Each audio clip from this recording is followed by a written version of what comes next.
Boa tarde a todos. Estamos começando o aquecimento hospitalar. Sejam todos muito bem-vindos. Em nome da Informa, eu gostaria de dar as boas-vindas e agradecer a presença de todos vocês. Eu sou a Silvia Faro, sou jornalista e serei a mestre de cerimônias do evento e estarei com vocês durante todos os conteúdos. O aquecimento hospitalar, ele é o nosso momento de conteúdo digital antes da feira física. Então, de hoje até quinta-feira, teremos muitos conteúdos sobre os temas mais quentes do setor para prepararmos as discussões para o nosso encontro presencial. Olha, serão 4 dias com diferentes temáticas: tecnologia, experiências nacionais e internacionais em assistência, reabilitação e engenharia clínica. E todo esse conteúdo, ele ficará on demand caso você queira assistir novamente ou também enviar aí para algum amigo, tá bom? É muito bom encontrar tantas pessoas aqui interessadas no tema de hoje e é realmente um momento para começarmos aqui as discussões, esquentarmos os motores e irmos desenvolvendo o tema até o dia do nosso evento presencial. Olha, lembrando que já temos data, viu, do evento presencial. Vai acontecer de 17 a 20 de maio em novo local. Será no São Paulo Expo, que é um dos pavilhões mais modernos do Brasil, e nós estamos preparando muitas novidades para vocês. Aliás, eu estou aqui com o Eduardo Barros, que é diretor do portfólio de saúde da Informa Markets no Brasil. Edu, cadê você? Eu quero que você conte aqui quais as novidades da feira hospitalar presencial. Eu sei que vocês estão preparando aí tudo com muito carinho, né? Esse evento de retomada. Bem-vindo, Edu. Obrigado, Silvia. É um prazer estar aqui de novo com todo mundo. Obrigado a vocês que pararam um pouco a agenda para participar do aquecimento do hospitalar com a gente. A gente está super animado. A feira, 27ª edição do hospitalar, né, de 17 a 20 de maio, como a Silvia falou, no novo pavilhão, que é o maior e mais moderno da América Latina. E a gente está com o evento todo já completo, praticamente com mais de 1.000 marcas expositoras, né? Além das 1.000 marcas expositoras trazendo tudo o que elas têm de lançamento e novidades, a gente vai ter mais de 35 congressos e seminários acontecendo durante os 4 dias de evento. Então é uma oportunidade, né, depois de 2 anos sem a feira, né, de, enfim, de todo mundo que está envolvido com gestão, na área da saúde ou mesmo na assistência, de se atualizar de tudo que está acontecendo e saber e se atualizar também com os expositores, com as empresas, com toda a cadeia do setor, cadeia produtiva do setor, né. E aqui, vocês estão no Hospitalar Hub. O Hospitalar Hub é a plataforma anual da Hospitalar e também é o aplicativo que vocês vão usar para planejar a visita para o hospitalar. Então aqui você assiste os conteúdos online do aquecimento, mas você também consegue já ver todas as empresas que estão, a grande maioria das empresas que estão na feira, localização deles, eles estão atualizando o catálogo diariamente aqui no Hub, você já consegue planejar a sua visita, favoritar as empresas que você quer visitar, até já começar a entrar em contato com eles desde já, eventualmente para marcar reuniões e tudo mais. Essa é a evolução do hospitalar, a gente tornando ela, trazendo a tecnologia para tornar a sua visita na feira cada vez mais produtiva, né? Você poder ganhar tempo produtivo na feira. Então, mais uma vez, obrigado. Convido todo mundo para estar com a gente na Hospitalar de 17 a 20 de maio. E Silvia, é com você. Obrigado. Super obrigada, Eduardo. Exatamente. Olha, aqui o nosso aquecimento, a nossa plataforma é para deixar o evento presencial ainda mais produtivo para vocês, tá? E eu já aproveito para dizer que vamos deixar o link para as inscrições dos nossos congressos tradicionais da Hospitalar. Já estamos com o segundo lote, viu? Então corre para aproveitar os valores dos tickets comprados com antecedência. E olha só, temos um grande benefício para você que está nos assistindo. É um código de desconto para adquirir os congressos com 20% off. Então aproveitem, tá? Porque esse código ele só vai valer durante os dias aqui do nosso aquecimento, ou seja, somente até quinta-feira, 7 de abril, tá bom? Bom, a gente vai deixar também aqui no chat o link de pré-credenciamento, que é gratuito para acesso à feira. E antes de começar, eu quero convidá-los para conhecer a Hospitalar Hub e todas as funcionalidades dessa plataforma incrível. Vem comigo que eu vou te mostrar tudo sobre o Hospitalar Hub e o que você precisa saber para melhorar a sua experiência aqui nas ações digitais e lá no Hospitalar Presencial, que acontece de 17 a 20 de maio. Começando pela agenda do nosso aquecimento que está rolando essa semana, é só entrar aqui no Hospitalar Aquecimento e verificar a programação de cada um dos dias. Aproveita e já vai inserindo na sua agenda aqueles conteúdos que mais te interessam. Depois, tudo o que acontecer aqui nesses 4 dias vão ficar disponíveis aqui no On Demand, que é onde a gente tem a biblioteca de todos os conteúdos exclusivos que já passaram por aqui. E tem muita coisa, viu? Dá para maratonar aí um final de semana. E para começar a dar uma olhada no que vai rolar lá no Hospitalar Presencial, vem aqui na programação Hospitalar Presencial. Se você deseja olhar tudo que vai ter de arenas gratuitas, é só usar o filtro aqui do lado. Seleciona a arena gratuita e começa a ficar de olho na programação. Todo dia tá entrando coisa nova por aqui, viu? Se você prefere ficar por dentro dos nossos congressos, também. Seleciona congresso e aqui em cima você também pode navegar com mais facilidade. Eu vou mostrar para vocês o congresso de Facilities. Todas as informações em cada um dos slots estão aqui dentro. É só acessar a informação, entender aqui na descrição geral se faz sentido para você e já adquirir o seu ticket para não ficar por fora. Uma outra página que é imperdível é a página de empresas. É aqui que vocês encontram todos os expositores da Hospitalar Presencial. Em cada uma das páginas, você tem acesso a todos os detalhes da empresa, informações de produto, documentos que eles disponibilizaram. Olha que bacana!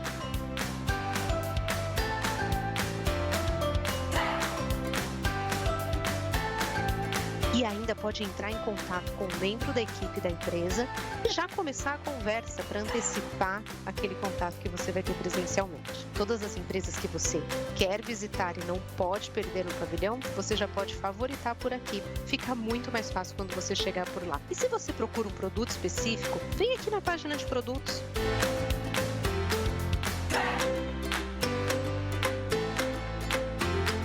Olha, eu fiz uma busca para luva e apareceram os resultados. É isso aí, pessoal. Continue aproveitando o Hospitalar Hub. Durante o ano todo, nós estamos aqui, disponíveis e online, para você fazer os melhores negócios e participar dos conteúdos mais importantes do setor. Hospitalar Hub, a comunidade de saúde, se encontra aqui. Uau, muito intuitiva e completa essa nossa plataforma. Aproveite, explore, use a plataforma ao seu favor, tá bom? E eu tô aqui agora com o Guilherme Rummel, coordenador científico da Hospitalar para Tecnologia e responsável por elaborar os conteúdos de hoje. Bem-vindo, Guilherme! Oi, Silvia, tudo bem? Tudo Prazer em estar aqui ótimo. com vocês. Um abraço ao Eduardo. Prazer em estar aqui com vocês mais uma vez. É um momento bastante importante, essa fase de aquecimento e de turbinamento da Feira Hospitalar depois de 2 anos, né? A gente vai conversar aqui hoje sobre um tema extremamente candente, né? Um tema extremamente discutido hoje no Brasil e que, de certa forma, vai ser significativo para os próximos 10, 20 anos do país. E o tema é Open Health, RNDS, desfragmentando o cuidado primário. O RNDS é a Rede Nacional de Dados de Saúde, que foi implementada, começou a implementação em 2020, e o Open Health é um neologismo que, de certa forma, acompanha a RNDS em todos os cantos do mundo, né? Na realidade, o que está acontecendo no Brasil é o que vai acontecer, já está acontecendo nos Estados Unidos, na França, na Grã-Bretanha, Enfim, a propulsão enorme das tecnologias de interoperabilidade e governança de dados fez surgir uma nova frente de suporte às cadeias de saúde, que são as plataformas abertas, onde você consegue uma transversalidade muito importante para acesso aos dados clínicos dos pacientes. A gente vai ter 3 sessões aqui no nosso webinar, nosso evento. O primeiro é o Merched Chebet, que é diretor de tecnologia do Departamento de Tecnologia do DataSUS, que é uma pessoa que tem bastante experiência em serviços públicos, tem uma enorme exponencial nesse assunto, está envolvido totalmente no controle da RNDS no Brasil e vai poder nos explicar como é esse imbricamento com a terminologia Open Health. Depois a gente vai ter o Mark Boyd. Mark é um dos maiores especialistas da Europa e, quiçá, do mundo em dados abertos, em governança de dados. Ele é consultor do Banco Mundial, consultor da União Europeia, consultor de várias organizações públicas que se dedicam a construir APIs, construir plataformas, construir sistemas de interoperabilidade na área de saúde, como também na área financeira. E a gente termina o nosso evento aqui com um debate sobre essas questões que a gente está discutindo, sobre o Open Health, mas um pouco mais focado na saúde suplementar. Quer dizer, como seria essa implementação da RNDS, incorporando a saúde suplementar dentro desse conceito. Vai estar conosco o Jackson Barros, da AWS, o Kiyotaki da SBIS e o Cláudio Maia da Huawei. Espero que vocês gostem e aproveitem. Esse é um momento raro de discutir esse tema. Silvia, com você. Obrigada, Guilherme. Que primeiro dia especial, hein? Hoje teremos, então, uma apresentação nacional, seguida de uma apresentação internacional e um painel de debate. Olha, eu sei que está cada um aqui na sua casa, né? Mas isso não pode significar menos interação, hein, pessoal? Aí do lado, logo aqui do lado direito, vocês conseguem acessar o nosso chat, tá? Onde tem também uma aba para perguntas. Você pode colocar aí a sua opinião nas enquetes, pode fazer seus comentários, enfim, pode e deve interagir conosco aqui ao vivo, tá certo? Os nossos participantes vão ficar de olho ali no chat também, hein? Então, eu já quero aproveitar e pedir para você se apresentar e dizer de onde você está nos assistindo, tá certo? Então já vai colocando aí no chat. Oi, Silvia, eu sou tal pessoa, tô te assistindo aqui, sei lá, de Manaus, do Sul. Coloca aí a sua região, a sua cidade para a gente poder te conhecer, tá certo? E agora iniciaremos a palestra Open Health e RNDS, o que vem pela frente no SUS. E eu vou pedir novamente para o Guilherme voltar aqui a dividir a tela comigo, porque eu quero que ele chame e apresente o nosso speaker, o nosso primeiro conteúdo. Vai lá, Guilherme. Ok, obrigado, Silvia. Eu tenho um prazer muito grande em contar com a presença do Merched Chebet, que é diretor de tecnologia do DataSUS, bacharel em ciências de computação, pós-graduado, tem alguns anos no Ministério da Educação como diretor de tecnologia, também passou pelo Ministério da Economia, enfim, é um craque. E está na mão dele esse enorme contexto da Rede Nacional de Saúde, que tem uma enorme influência em toda a cadeia de saúde do Brasil para os próximos anos. Mais uma vez, Merched, obrigado pela tua paciência e pelo teu tempo, ok? Boa sorte, é com você. Depois a gente volta para fazer um bate-papo. Merched, a palavra é sua. Obrigada pela presença. Obrigado, Silvia. Obrigado, Eduardo. É um prazer estar com vocês aqui, um privilégio estar participando aqui desse evento e trazer um pouco para vocês de tudo que a gente tem feito aqui no Ministério da Saúde. A gente aproveita todos os espaços para divulgar, né, as principais ações. A gente sabe que o governo federal, por mais que faça ações de divulgação, por mais que a gente faça eventos para divulgar os nossos planos e objetivos, as nossas estratégias, normalmente ele não chega na capilaridade do Brasil como um todo, e a gente, como Ministério da Saúde, fica honrado em poder participar aqui desse evento. Então vamos lá, eu vou apresentar para vocês aqui um pouco então de toda a trajetória da RNDS. Como foi dito, meu nome é Merched, sou atual aqui diretor do DataSUS. Quero agradecer ao Eduardo pela apresentação. Realmente eu já passei por vários ministérios aqui da Cipanada. Estou desde o ano passado aqui à frente dessa missão do DataSUS. E nós temos agora uma das principais missões, que é exatamente a evolução e a continuidade da RNDS. Eu queria começar falando com todos que nós temos um grande desafio no governo, é um desafio não só do governo, como na iniciativa privada também. O Brasil é a quarta maior população conectada do mundo. Nós temos mais aí de 134 milhões de pessoas conectadas. 74% da população está conectada e 99% usa celular. Então, nós temos aqui uma grande dicotomia. Uma população conectada e, muitas vezes, os serviços que são prestados a elas não estão conectados, não são digitais. E nós pensamos que no Brasil, pela desigualdade social que nós vivemos, essa população estaria menos conectada. Mas pelos números nós podemos ver, nós estamos a quarta população maior conectada, o cidadão não tem como pensar em serviços que não sejam digitais.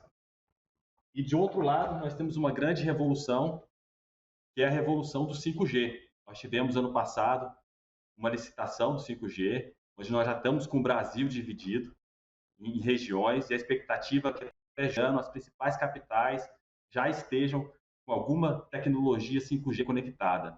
E qual é esse grande avanço que nós passamos? De um lado, uma população conectada, do outro lado, as coisas conectadas. E quando nós trazemos para o mundo da saúde, nós vemos aí as nossas vestimentas, vão ter sensores, os nossos relógios, os prontuários eletrônicos mais digitais, as cirurgias podendo ser feitas à distância, os hospitais conectados aos sensores das ambulâncias. Nós podemos ver o dado do cidadão chegando mais rápido para o médico, o prontuário chegando mais rápido para o médico. E qual é o nosso objetivo como governo? Estar à frente disso. A gente sabe que o governo sempre está alguns passos atrás na transformação digital, na iniciativa privada, no mundo, se comparado aos outros países, mas nós acreditamos que nós conseguimos, nos últimos anos, dar passos largos para podermos fazer políticas estruturantes que façam o Brasil realmente ser digital, que o cidadão realmente possa colher os benefícios da transformação digital e ter os serviços à população direto na palma da mão. E nosso maior objetivo é exatamente entregar um governo totalmente digital, com serviços de alta qualidade, um governo que realmente possa melhorar a vida do cidadão, um governo que possa transformar, independente da desigualdade social que nós temos, o acesso ao serviço público direto, de forma objetiva e com alta qualidade. E para isso, já trazendo um pouco mais para a saúde, foi lançado em 2020 a Estratégia de Saúde Digital, 2020-2028. É um projeto, como eu digo, não só de um governo, é um projeto de Estado que transpassa um governo, e é um projeto que foi feito não pelo Ministério da Saúde, não pelo DataSUS, onde eu estou agora, mas foi construído com parceria com todos os entes vinculados ao Ministério da Saúde, com estados, com municípios, com os representantes dos estados, dos municípios, de forma a refletir a evolução da saúde e onde nós queremos chegar com a saúde até 2028. São grandes pilares, é um documento muito rico, está disponível no nosso site, disponível a todos que quiserem acessar. E o que é que ele visa? Ele visa a ampliação do acesso à saúde, a continuidade, a decisão clínica, a vigilância, a regulação, o ensino e a pesquisa. Então, a gente quer ampliar o acesso a todos os níveis de vigilância na saúde, de atendimento na saúde, e com isso melhorar o atendimento ao cidadão e realizar a verdadeira transformação digital na saúde. E quais são os seus principais pilares? Nós temos aqui as prioridades da estratégia de saúde digital. Hoje eu não conseguiria entrar em todas elas a fundo, mas vou dar uma passada geral porque é importante compartilhar, porque esses objetivos são pilares que nos levam realmente a acelerar a transformação digital na saúde. O primeiro deles, e muito importante, é porque nenhuma política pública nacional pode ser feita de forma isolada, de forma unilateral, olhando um órgão só. E por isso foi criado um comitê de governança para liderar essa estratégia. Então nós temos o Comitê de Saúde Digital, onde se é definidas as principais ações de saúde digital, onde foram priorizados os principais projetos dessa estratégia de saúde digital e onde é voltado o andamento deles, a prioridade deles, e onde são elencadas as necessidades e apresentado as evoluções e os caminhos de futuro. Então, é uma governança que não é feita apenas pelo Ministério da Saúde, apesar do Ministério da Saúde e do DataSUS coordenar esse comitê de forma executiva, ele ouve todos os entes que estão vinculados ao Ministério da Saúde e os estados e os municípios, de forma que a política seja feita de forma colaborativa. O segundo pilar, que é dos mais importantes, que é a informatização dos 3 níveis de atenção. Então, sem digitalização, sem transformação da saúde, sem prontuário eletrônico, sem ferramentas de tecnologia, num país de capilaridade como o nosso, nós entendemos que não conseguiremos atender o cidadão como ele quer. Não conseguiremos fazer com que as filas diminuam, os atendimentos tenham mais qualidade e que dependam menos da ação humana em relatórios de papéis, manuais, e informações que são duplicadas, informações que são perdidas. Então, o segundo pilar é realmente a transformação digital dos nossos serviços, dos 3 níveis de atenção. E não adianta também a gente ter os níveis de atenção transformados se a gente não der suporte para eles. Aí entra o terceiro pilar, que é o suporte e a melhoria contínua à atenção da saúde. É o atendimento a esses sistemas, o suporte por trás para eles, de forma que o cidadão consiga ter as respostas que ele precisa e tenha o atendimento necessário. O quarto pilar, não é à toa que ele é um pilar central, é o usuário como protagonista. Esse é um pilar que está na estratégia de saúde digital e também está na estratégia de governo digital. Pensar no cliente em primeiro, o cliente em primeiro lugar. Então, esse pilar, que é o quarto pilar aqui, é como se a gente estendesse o tapete vermelho e colocasse o usuário como protagonista, como se todas as demais frentes dependessem do usuário. Então, você reverte o polo da política pública, ao invés da política pública estar olhando do governo para o cidadão, a gente olha do cidadão para o governo. Então, é disponibilizar de forma centralizada para que o cidadão possa ter as informações que ele precisa para ter os cuidados que ele precisa na saúde. E mais para frente nós vamos ver já que nós conseguimos alguns avanços grandes nessa área de colocar informações preciosas na mão do cidadão. O terceiro pilar, o quarto pilar, quinto pilar, não menos importante, é a formação e capacitação de recursos humanos. Nós sabemos que a tecnologia da informação e os recursos, pessoas e recursos na área de tecnologia estão muito escassos hoje em dia, e a formação dessas pessoas tem sido um ponto crítico para a evolução da política pública. E isso se acentua muito mais quando nós falamos em profissionais de tecnologia especializados em saúde. Então, também colocamos um pilar para incentivar a formação de profissionais em saúde digital. Nós já temos parceria com algumas universidades e queremos ampliar isso para que realmente esse nicho possa aumentar e a gente possa ter mais profissionais para atender essa grande demanda, como nós vamos ver, da nossa transformação digital na saúde. O terceiro pilar, o sexto pilar, não menos importante, é como se nós fôssemos galgando cada degrau aqui da transformação digital, é o ambiente de interconectividade, é a interoperabilidade dos dados. Você quebrar os nichos, permitir que os sistemas conversem, que as tecnologias conversem, tanto nacionalmente quanto internacionalmente, que a gente possa integrar os nossos dados e permitir que os estados, que os municípios, o governo federal tenham acesso a eles. Então, a grande revolução que nós temos sofrido aqui no governo federal, através da nossa rede nacional de dados, muito decorre disso, de uma mudança de estratégia e o sexto pilar ser um dos mais importantes, o ambiente de interconectividade e interoperabilidade. E, por fim, temos como sétimo pilar o ecossistema de inovação. Nós entendemos que o caráter da inovação na saúde não pode parar, nós temos que realmente estar pensando sempre à frente, porque a tecnologia tem que ajudar, tem que estar à frente, tem que ajudar a saúde, tem que ajudar a transformação digital. Então, nós temos um pilar que busca sempre estar inovando, estar à frente, trazendo o que há de mais rico na tecnologia para potencializar o atendimento, para potencializar as entregas da transformação digital na saúde. Então, aqui são os grandes pilares, um pouco mais detalhados. Não vou entrar em todos eles, a ideia foi só mostrar o nível agregado dos nossos grandes pilares, e aqui nós temos muito mais ações que são explosões daqueles pilares iniciais.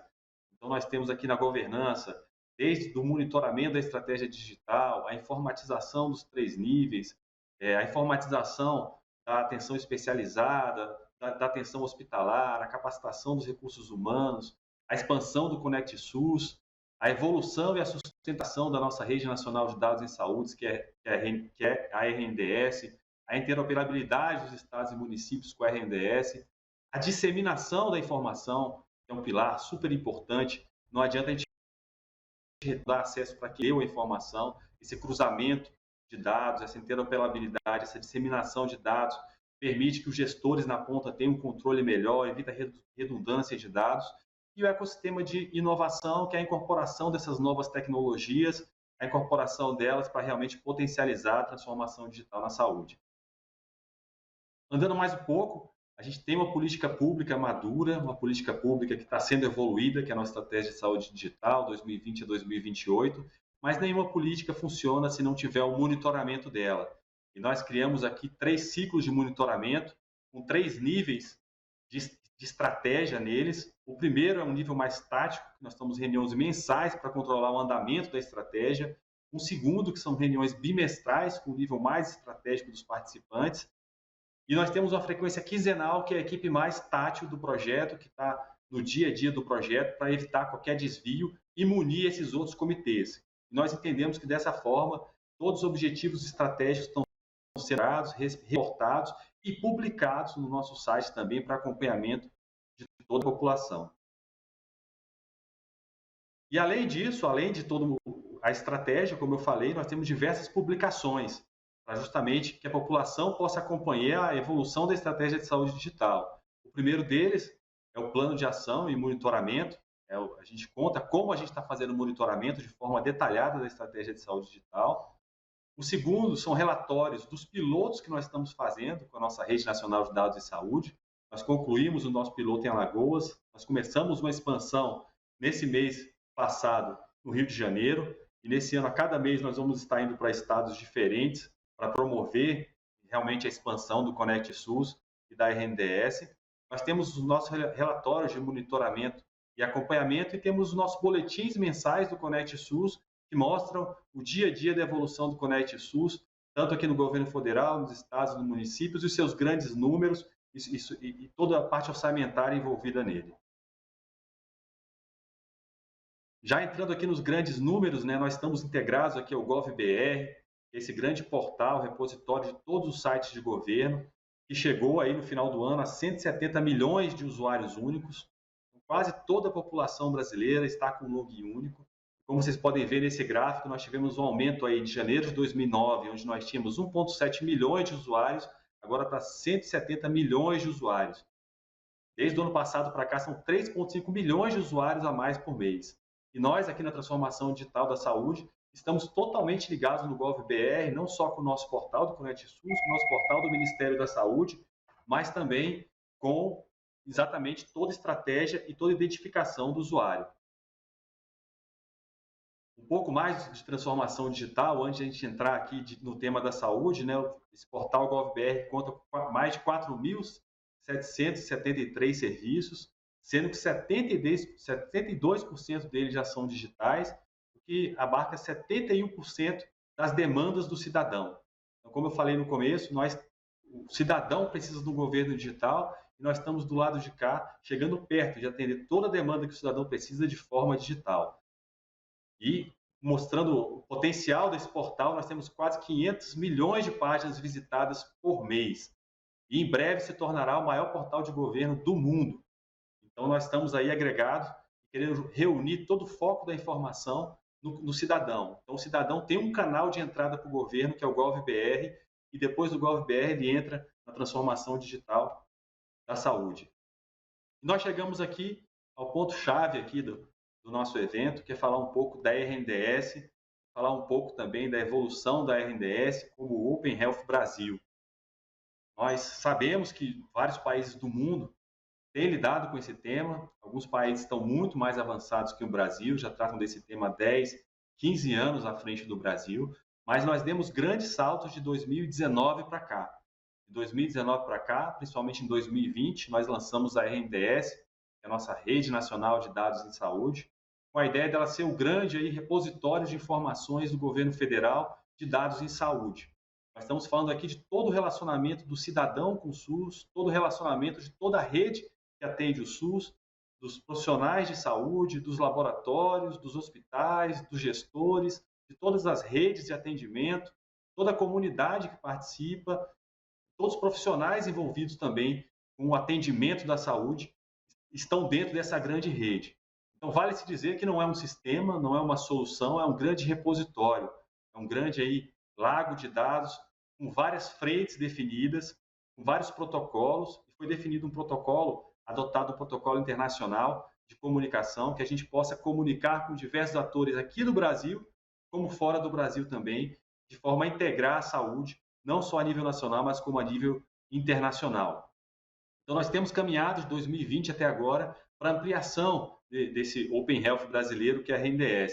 Nós começamos inicialmente em 2019, antes da pandemia, com um piloto em Alagoas para testar as ferramentas, testar a tecnologia. Foi quando veio a pandemia e nós tivemos que ampliar para o Brasil todo e vemos aí um grande case de sucesso. Realmente nós provamos uma tecnologia e estamos aí passando sprint de evolução ágil, para a gente realmente conseguir consolidar ela como uma grande rede nacional de dados em saúde, não aí só vinculada aos dados do SUS, mas a todos os dados da saúde do brasileiro. E a visão de futuro da RNDS é conter todos os dados que o cidadão tem relacionados à saúde no Brasil, seja pública, seja privada, de forma que ele tenha acesso rápido aos seus exames, tenha acesso rápido às suas consultas, aos seus agendamentos, e toda a informação que é do cidadão fique na mão dele. Caminhando mais um pouco, é bom, todos aqui já conhecem, devem ter aí durante essa quarentena se utilizado do Conect SUS. E o Conect SUS, na verdade, são dois aplicativos. Nós temos o Conect SUS Cidadão, que, como o nome já diz, atende a todas as demandas do cidadão. Temos o Conect SUS Profissional. O Conect SUS Cidadão visa exatamente falar o que eu disse no slide anterior, que é a gente levar a transformação digital na palma da mão do cidadão. Transformação digital agora aqui na saúde. Então, é levar os exames, levar os agendamentos de consulta, levar ao cidadão os medicamentos que foram prescritos para ele, levar os agendamentos de consulta, os agendamentos de doação de sangue, os agendamentos, as filas de transplante e os demais serviços que envolvem o Ministério inicialmente e depois os demais serviços que envolvem também até o serviço fora do Ministério também. E nós temos o Conect SUS Profissional, que com a permissão do cidadão, o dado dele pode chegar ao médico que vai lhe atender. Então, esse é uma ferramenta essencial para a gente ampliar a utilização da RNDS. Imagina você que está aqui nos ouvindo hoje, poder ir no médico e chegar lá, seu exame que você fez há uns meses atrás já está disponível para o médico numa plataforma nacional. Ou você faz uma viagem, quer mostrar o seu exame para outro médico, uma autenticação, com seu login único, você pode disponibilizar para aquele médico seus exames, sem ter que fazer de novo, e ele vê todo o seu histórico clínico. Isso já é uma realidade possível, nós já estamos expandindo isso para todos os estados brasileiros. Nós temos o Conect SUS Profissional, onde os profissionais de saúde, sejam enfermeiros, sejam os médicos, podem consultar o histórico de toda a população que eles estão atendendo ali, com vistas a melhorar o atendimento e a continuidade, a transição do cuidado de uma atenção para outra. Explorando um pouco mais, né? Então o Conect SUS Cidadão é o Conect SUS que vai direto na ponta e a gente teve uma grande visibilidade com esse nosso aplicativo. Saímos aí de 3 milhões de downloads para mais de 30 milhões de downloads nas lojas e ele se potencializou pelos resultados de exame COVID, pela carteira nacional de vacinação, pelo certificado nacional de vacinação, mas ele conta também com os medicamentos prescritos por farmácia popular. Se algum medicamento de farmácia popular foi prescrito para o cidadão, ele já aparece na lista de medicamento. Algum dado, se ele foi internado no SUS também, já aparece também. E os diversos agendamentos que ele fez com a rede hospitalar do SUS já aparecem.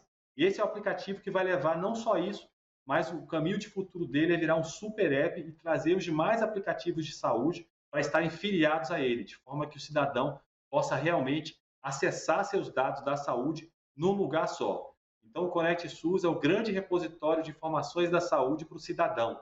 E ele tem se consolidado aí com mais de 30 milhões de downloads aí da população. Além disso, como eu falei um pouco, né, nós temos o Conect SUS Profissional, que ele mostra tanto no celular quanto no desktop, na web, o profissional clínico, o histórico clínico do cidadão, com vistas, como eu falei, a manter o cuidado clínico dele e realmente permitir que não se duplique as informações, que muitas vezes são guardadas em papéis, são perdidas, o cidadão tem que refazer os exames, e eles ficam todos guardados aqui na nossa RNDS, e o Conect SUS Profissional mostra para todos os profissionais de saúde. Então, nós temos algumas frentes aqui, né, para informação até chegar no cidadão, Então, nós temos, por exemplo, sistemas de registro dos dados das diversas áreas da saúde, por exemplo, do caso de vacinação, nos estados, nos municípios, se registram toda a vacinação. Esse registro é conectado no nosso grande repositório nacional, que é a RNDS, e esse grande repositório disponibiliza tanto para o Conect SUS Cidadão, para o Conect SUS Profissional, como para o Open Data SUS, que é o nosso repositório de dados abertos. Claro, tudo isso seguindo todos os preceitos, todos os conceitos da LGPD. Tudo que nós fazemos aqui tem como alicerce a LGPD, de forma que o dado não possa ser compartilhado sem o consentimento do cidadão e todo dado compartilhado seja anonimizado, criptografado, de forma que o cidadão tenha seu dado preservado. Então, nós temos, de um lado, os sistemas nacionais de cadastro e registro de consultas, de vacinação. Do outro lado, nós temos os dados liberados para a população, para os órgãos de controle, e temos o cidadão tendo acesso ao seu dado no Conect SUS Cidadão e no Conect SUS Profissional. E como case de sucesso, eu trago aqui para vocês alguns dados da vacinação. Nós estamos aí com mais de 500 milhões de doses registradas aqui na RNDS, e realmente é um número animador. Nós estamos à frente aí de muitos países do mundo no controle da vacinação, e diferente das outras campanhas de vacinação, nessa nós temos o registro do CPF do cidadão, o lote da vacina, nós temos o aplicador da vacina, o local onde foi aplicado, de forma que a política pública de vacinação e os dados que nós coletamos possam servir de insumos para novas políticas de forma muito mais assertiva.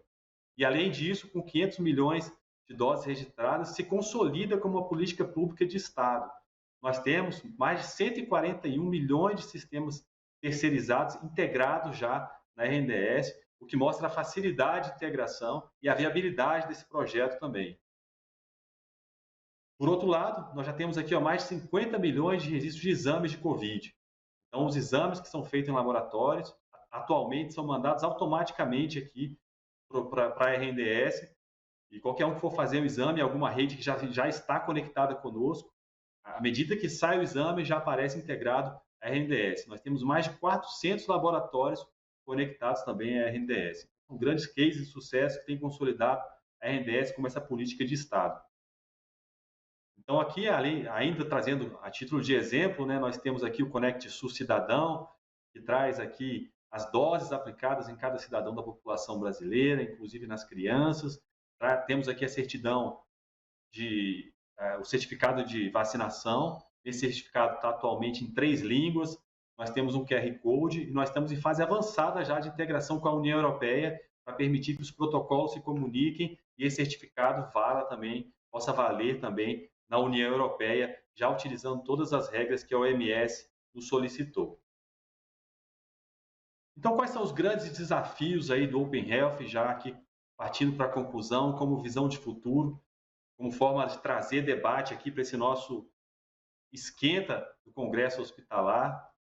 Então, a gente tem grandes desafios na RNDS. O primeiro deles, nós temos milhares de dados já consolidados aqui no Ministério da Saúde, e que nós precisamos integrar, alimentar esse nosso grande repositório de dados. Uma primeira limitação que nós temos é a ampliação da nossa infraestrutura de tecnologia. Nós estamos trabalhando de forma árdua aqui para contratar mais infraestrutura e ter mais parceiros para poder realmente abastecer com repositórios de informações que nós já temos. Um segundo ponto seria aumentar a interoperabilidade.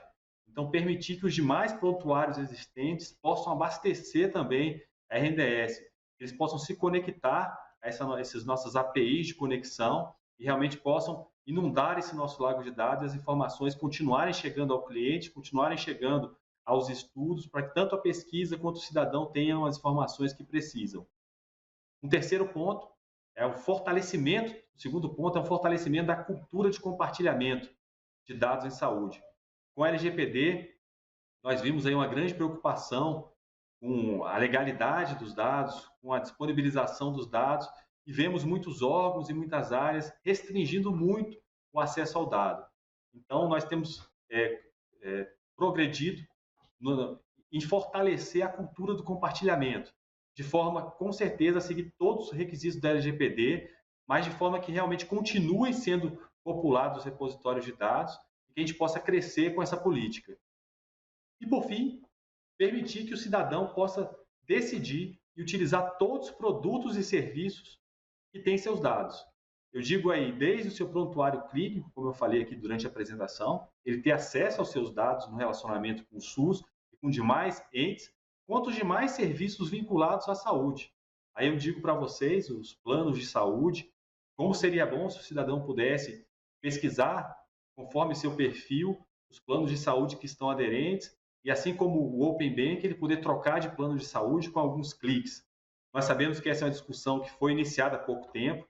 Nós temos aqui um grupo de trabalho que foi nomeado junto com o Ministério da Saúde, a ANS, Banco Central. Nós estamos, nesse momento, discutindo os caminhos de futuro desse projeto do Open Health Brasil e como ele vai crescer. E a nossa ideia, que é a ideia desse grupo, é nessa discussão a gente levantar os principais pontos, mostrar a visão de futuro e chamar diversas consultas públicas para ouvir todos os entes que participam da saúde. Primeiro, os comitês que já estão vinculados aqui, que fazem parte da estratégia de saúde digital, já têm noção inicial do que nós vamos fazer, e demais todos os entes que participam da saúde no Brasil, porque o Open Health Brasil não é uma política do Ministério da Saúde, é uma política de Estado. E nós vemos com bons olhos essa política, porque nós sabemos que, por diversos interesses, se não fosse o governo puxando esse grande protocolo, esse grande repositório de informações de saúde, seria muito difícil dele acontecer pelos diversos interesses que nós temos em nosso país, na iniciativa privada e no próprio governo. Então, eu queria agradecer a todos o convite aqui. Eu creio que eu pude explicar aqui um pouco da visão de futuro da RNDS, os principais pontos da RNDS, e vou abrir agora para as perguntas e os próximos passos a todos que estiverem interessados em tirar mais dúvidas e contribuir com essa apresentação. Ok, obrigado, Mercê Guilherme. Parabéns pela sua explicação. Eu acho que essa explanação é muito rica e importante para o Brasil, né?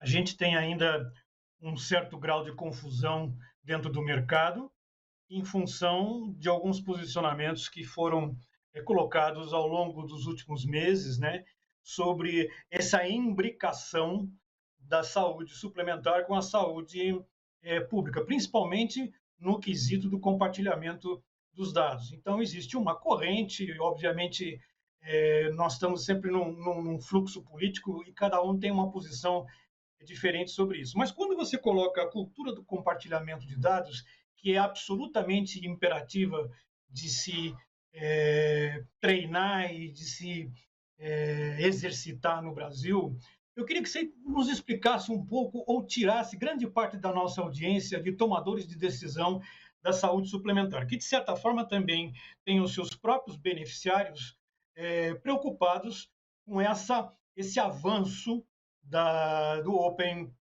Health em dimensões que não estão claras na estratégia da saúde digital de 2020 a 2028. Lá está claro que há um momento em que a saúde pública e a saúde suplementar criam uma plataforma única para que os dados possam ser acessados pela comunidade médica, pela comunidade de saúde. Mas o que não está claro é até onde vai esse uso da informação. Então, eu queria que você explorasse um pouco mais essa vertiginosa tendência de nós levarmos o Open Health para o lado comerciante, para o lado menor, que envolve a cadeia privada de saúde. Certo, excelente pergunta, Guilherme. Obrigado aí. Eu queria trazer para vocês em relação a esse tema do compartilhamento, porque o compartilhamento de informações é parte essencial e é o cerne, é o fundamento para nós termos realmente uma política de dados abertos, uma política de dados compartilháveis e de estruturação de políticas públicas. E o que eu tenho dito à medida que eu falo nas apresentações? Nós sofremos no governo sempre um atraso em relação à tecnologia, nós sempre chegamos depois. E nós temos que fazer políticas que durem mais de um governo. A RNDS foi pensada assim, foi pensada para ela transplantar governos e realmente ser uma política de Estado. E o plano inicial, como eu falei durante a apresentação, era nós termos um piloto e depois do piloto termos tempo para justamente a gente adequar a política e estender para as principais direções que a estratégia de saúde digital nos governa e nos dirige, que o comitê tem colocado. mas nós tivemos que expandir para o Brasil todo e tivemos que fazer de forma rápida, e o que era para ser um planejamento estático, modelo cascata, virou em forma de sprint e virou ágil. E nós chegamos onde chegamos. E por essa expansão, os movimentos têm se acelerado. Então, nós temos ainda um déficit muito grande com todos os dados do SUS. Então, todos os dados de relacionamento do cidadão, dos hospitais, dos profissionais de saúde com o SUS, ainda estão devendo dentro da RNDS. O que eu quero dizer como devendo? A gente não conseguiu ainda percorrer esse caminho. Então, a jornada, quando a gente percebe no caminho de sucesso da RNDS, é que nós já temos vários entes, instituições privadas querendo abastecer e querendo beber da fonte da RNDS para poder dimensionar suas políticas, dimensionar a sua estratégia. Então, quando a gente fala a cultura do compartilhamento, quando ela vai chegar para a iniciativa privada, na verdade vai ser um caminho de futuro que ainda vai ter que ser desenhado, porque a gente está em fase inicial, em fase embrionária, e em relação ao SUS, a gente entende que pelo menos mais uns 2 anos para a gente estar em nível de excelência.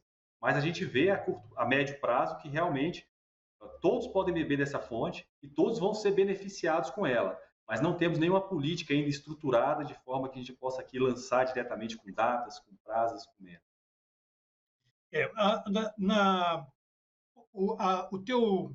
A tua explanação é rica no sentido de mostrar, talvez pela primeira vez, que o projeto do Ministério da Saúde ou do DataSUS, enfim, o projeto tecnológico é de longo prazo. Nós estamos acostumados no Brasil a tratar tudo no curto prazo, e isso é um grande problema. Aliás, grande parte dos nossos problemas é porque a gente nunca pensa no longo prazo, a gente está sempre pensando no curto prazo.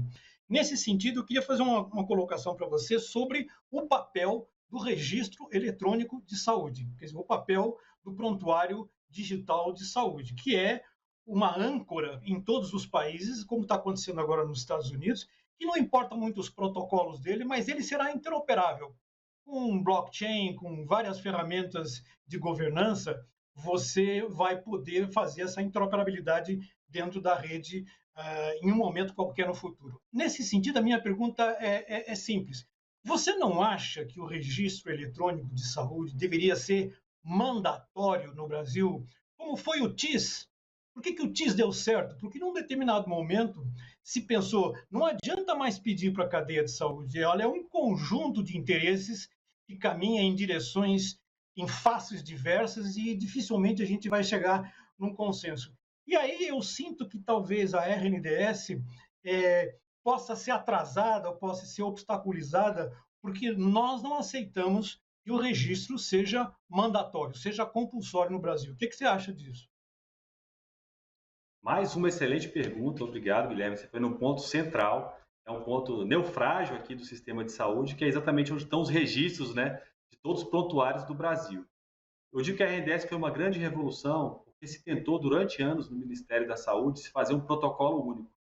O próprio DataSUS levantou já algumas vezes o desenvolvimento de soluções para centralizadamente ter um protocolo único e um sistema único onde fossem implantados estados e municípios e todos fossem seguir esse protocolo e seguir esse sistema e essa solução.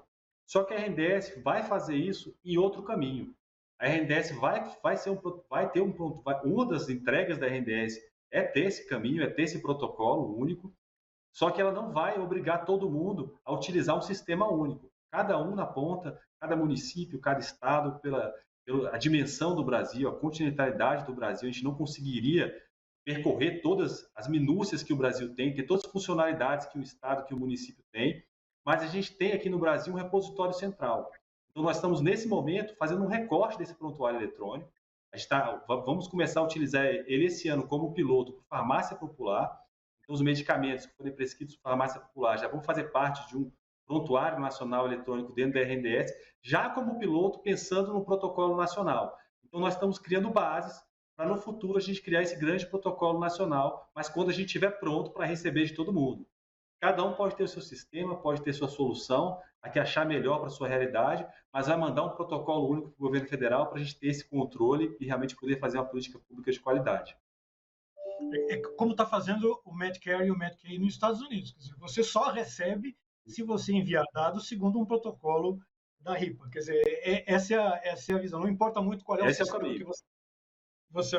que a Grã-Bretanha está fazendo a mesma coisa. Eu queria que você falasse um pouquinho sobre esses dois essas duas próximas, até onde eu enxergo, próximas implantações, que é o projeto desse prontuário da farmácia popular e essa linha de vida do cidadão. Quer dizer, que é uma coisa que eu acho fantástica, que já foi implantado na Grã-Bretanha com enorme sucesso.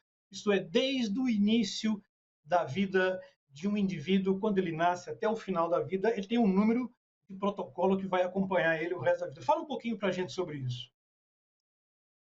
Excelente. São 2 projetos nossos que são carro-chefes aqui da nossa transformação digital. E como eu falei, né, o do prontuário eletrônico, ele é um embrião, realmente é um projeto muito grande, envolve vários atores. E se a gente não começar pequeno, a gente não conseguiria começar, já se tentou isso durante vários anos. Então nós estamos com uma frente, junto com a Secretaria de Governo Digital, nós desenhamos um processo e a nossa meta é que em junho a gente já lance em algumas farmácias, alguns estados e municípios já piloto, a prescrição do farmácia popular já sendo totalmente digital. Então, o médico vai poder receitar através do nosso sistema e o cidadão vai receber via Conect SUS já os medicamentos prescritos. Quando ele chegar na farmácia, o farmacêutico não vai nem precisar digitar o protocolo dele. O próprio CPF do cidadão já vai estar prescrito os remédios dele e daí ele já pode passar para o cidadão sem ter digitação nenhuma, com isso evitando fraudes, com isso evitando as demais coisas, porque o cidadão vai ter que confirmar com o CPF dele, com a senha do login único dele aqui do governo federal, e com isso a gente evita milhões aí em corrupção. Então esse é o primeiro, que é um recorte do prontuário eletrônico para a farmácia popular, e o segundo projeto nosso também, que é carro-chefe aqui, são a declaração de nascidos vivos e a declaração de óbitos. São dois momentos aí da vida do cidadão que hoje, infelizmente, são feitos de forma manual. Demora-se, principalmente a certidão de óbito, até 60 dias para se ter informações aqui no governo federal. Então, nós estamos com um projeto também, junto com a Secretaria de Vigilância em Saúde, que a gente está informatizando o registro de nascidos vivos. E a gente está indo até o nível de querer identificar biometricamente o cidadão. Então, ele nasceu, recém-nascido, já vai poder ter sua biometria, ter seu documento do governo federal, sua declaração de nascido vivo, e seu acompanhamento até o falecimento. Durante esse processo todo, tem outros documentos também que a gente vai informatizar, mas a primeira grande tag seria essa, a declaração de nascido vivo e a certidão de óbito de forma automatizada também, e já interligada na RNDS e já vinculada ao Conect SUS também. Isso é fundamental. Eu queria fazer uma pergunta de bastidor, né, para você contar um pouco do bastidor. Michele, como é para você enfrentar essa interconectividade que você colocou aí no 6º pilar? Na área de saúde, eu sei que tem uma centena de sistemas que estão gravitando em torno da saúde. Como é que você imagina poder criar mecanismos, quer dizer, refazer sistemas, usar nuvens com sistemas repositórios diferentes? Como você imagina sair desse cipoal que há, sei lá, 50 anos foi criado no Brasil? Guilherme, realmente o desafio é muito grande. E olhando para os bastidores, no nosso censo aqui, só o DataSUS aqui em Brasília, a gente tem 350 sistemas. Sistemas feitos, muitos deles há mais de 20 anos, com as diversas tecnologias. E feitos, muitos deles, sem essa característica de pensar no governo federal como repositório, e muitos deles obrigando os estados e municípios a seguirem um protocolo nacional, sendo que eles têm liberdade de ter as suas peculiaridades e o governo federal precisa apenas de um centro, né? Então, sem dúvida, o 6º pilar, que é a interconectividade, é um dos maiores desafios, mas é a resposta. E eu fico feliz porque na pandemia, se tem uma coisa boa que aconteceu, foi a gente poder consolidar as ferramentas de interoperabilidade e a importância que elas ganharam. A gente conseguiu ter relacionamento com todos os estados, com todos os municípios, por causa da distribuição de vacinas, por causa da vacinação. A gente conseguiu se ligar no Brasil todo e o Brasil todo viu a importância disso. Eu creio que se não tivesse a pandemia, o caminho seria muito mais longo, a gente mostrar a importância de conseguir que os estados se conectassem, vissem o potencial que isso tem, mas com a pandemia a gente conseguiu e estamos aí com os recordes, né, como eu mostrei, mais de 500 milhões de doses distribuídas e muitas dessas doses cadastradas em sistemas da ponta, que a gente não controla. O sistema de São Paulo, por exemplo, que responde pelo menos aí a 30% das vacinações, eles têm um sistema próprio e mandam para a gente os dados. Um sistema totalmente confiável, e a gente consegue integração com ele, a gestão de demandas, o suporte, o dia a dia. Uma das saídas que alguns países têm encontrado, principalmente o Canadá e mesmo os Estados Unidos, e aqui eu vou usar como base a saúde suplementar, né? Vamos imaginar que é possível se pensar nisso. Mas são as cooperativas de dados. Então, eu tenho uma determinada região ou então uma determinada classe de provedores de saúde ou de operadoras, e elas criam uma cooperativa de dados dentro dos protocolos que o Estado impõe ou propõe, né? E essa cooperativa de dados começa a compartilhar dentro da sua dinâmica, né? Dentro da dinâmica que lhe cabe, os dados clínicos dos pacientes. Não estou nem pensando nos dados comerciais, estou pensando nos dados clínicos do paciente. Você acharia interessante que essas cooperativas, no caso do Brasil, no caso dos Estados Unidos, elas são rurais, são regionais, são estaduais. No caso do Brasil, eu não sei como é que elas se agrupariam, mas você acharia interessante que houvesse, uma vez que esse protocolo tenha sido desenhado, que houvesse uma formação de cooperativas, por exemplo, seguros de saúde, as operadoras de seguro de saúde, que tem a Insurtech, que está, Open Insur, está começando a aparecer, né? E se criasse, e depois a integração talvez fosse mais simples. E isso ajudaria nessa cultura de compartilhamento, porque o usuário de um plano de saúde, ele sabe que se ele caminhar na direção de várias outras unidades de atendimento, ele vai ter o seu registro, pelo menos as suas bases, como os ingleses chamam de summary, né? Aqueles dados principais podendo ser compartilhados. Como é que você vê essa estrutura de cooperativa de dados? Sem dúvida, é uma excelente frente, é uma excelente iniciativa, porque quando as cooperativas, quando os nichos se unem, eles conseguem se agrupar e trabalhar o dado melhor e até padronizar antes de chegar no governo federal. Hoje, como nós estamos iniciando, estamos trabalhando com os nossos dados de saúde, a centralização é toda nossa. À medida que nós formos agregando dados de outros setores, quanto mais agrupados eles estiverem, melhor para a gente.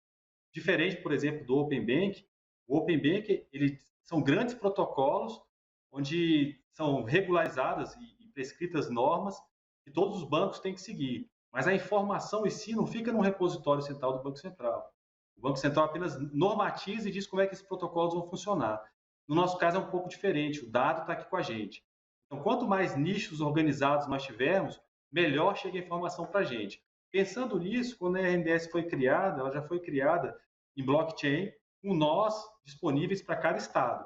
Atualmente, esses nós estão sendo administrados somente por nós aqui do governo federal, mas a nossa intenção, no futuro, a gente poder colaborar com os estados e municípios e a manutenção de um nó de um estado, de repente, está até no próprio estado. E com isso a gente cria redundância, mecanismos de segurança, esse grande cartório de informações da saúde fica mais seguro. Mas é um caminho de futuro ainda.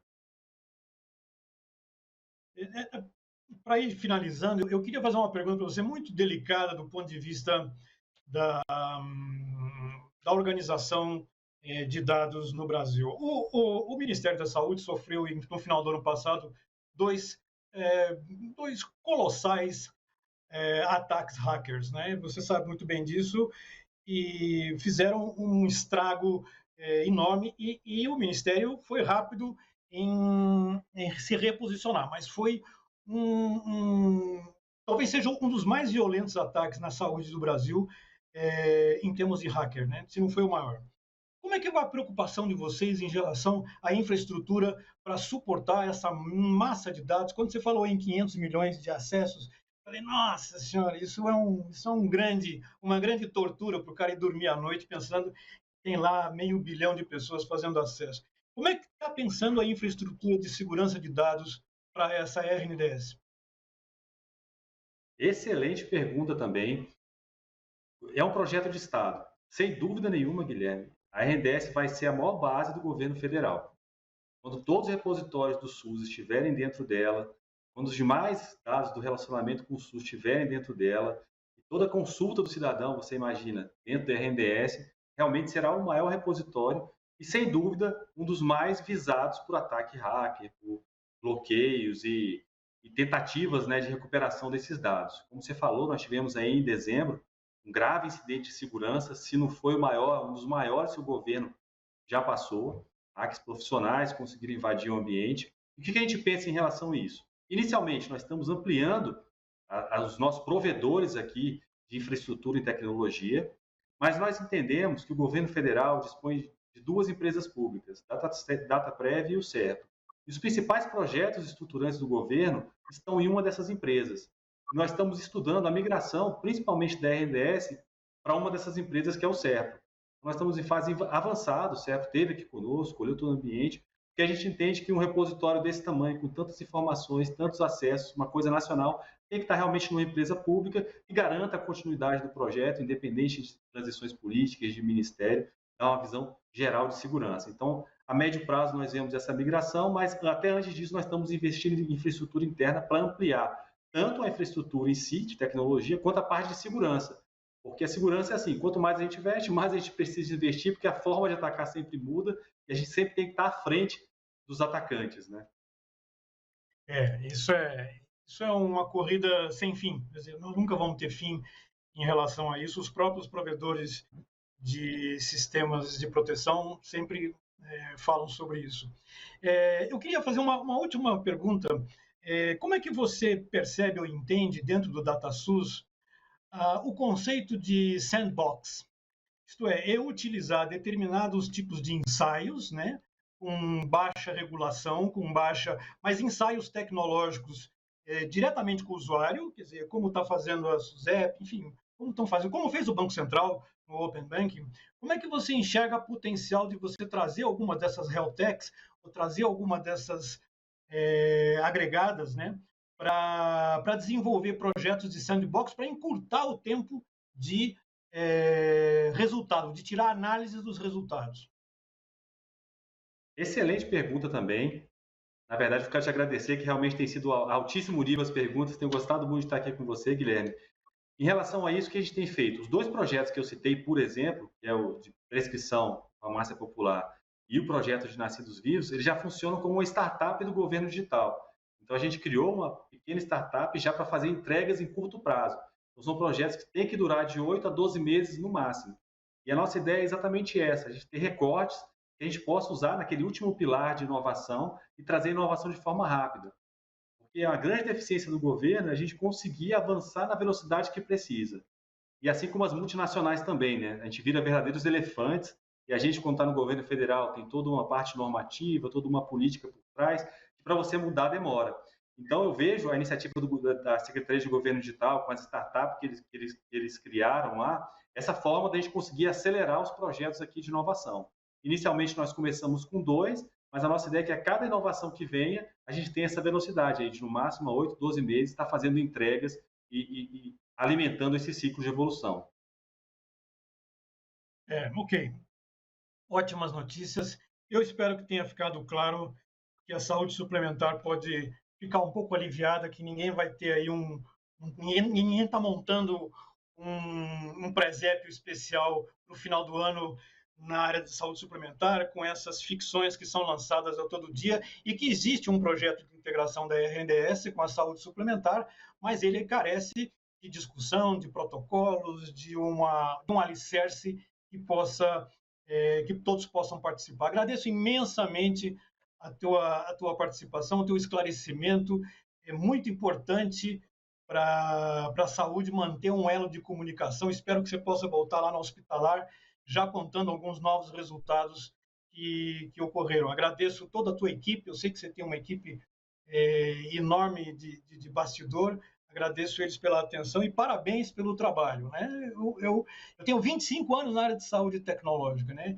E poucas vezes eu fiquei entusiasmado com o desenvolvimento, por isso que eu fiz questão de contradizer essa série de falácias que correram muito rápido no mercado, dizendo que o Open Health era só uma instrumentação da comercialização de planos de saúde, enfim, tudo isso não faz nenhum sentido. Eu tive que explicar isso numa conferência para holandeses, né, que isso não fazia parte, eles ficaram espantados como é que isso pode ser alvo de determinado tipo de especulação. Enfim, esse é o trabalho. Obrigado a você, parabéns, e as tuas últimas palavras aí, chefe. Não, eu quero agradecer a vocês. Como eu falei no começo, a gente no governo federal tenta divulgar as principais ações, só que a gente nunca está na velocidade de divulgação, de comunicação que a gente precisa. E a gente aproveita momentos como esse para justamente levar a informação, tanto as redes aí que trabalham com vocês, todos os agregados que estão conosco aqui, quanto a população também. Então, fico muito feliz de estar aqui, de poder esclarecer e mostrar todo o roadmap da RNDS e a visão de futuro aqui do DataSUS. Ok, obrigado. Silvia, com você. Obrigada, muito obrigada, pessoal. Merched, parabéns pelo conteúdo, muito interessante. E, pessoal, a próxima apresentação é daqui a pouco, tá? Às 18h15, só que em outra sala. Então é o seguinte, olha, vocês vão sair dessa sala, que você está nos assistindo agora, e vão clicar no tema Measuring Value in the Open Health Ecosystem, The Model, aí na agenda, tá bom? E aí lá vai começar o novo conteúdo, tá certo? Então a gente se encontra na outra sala.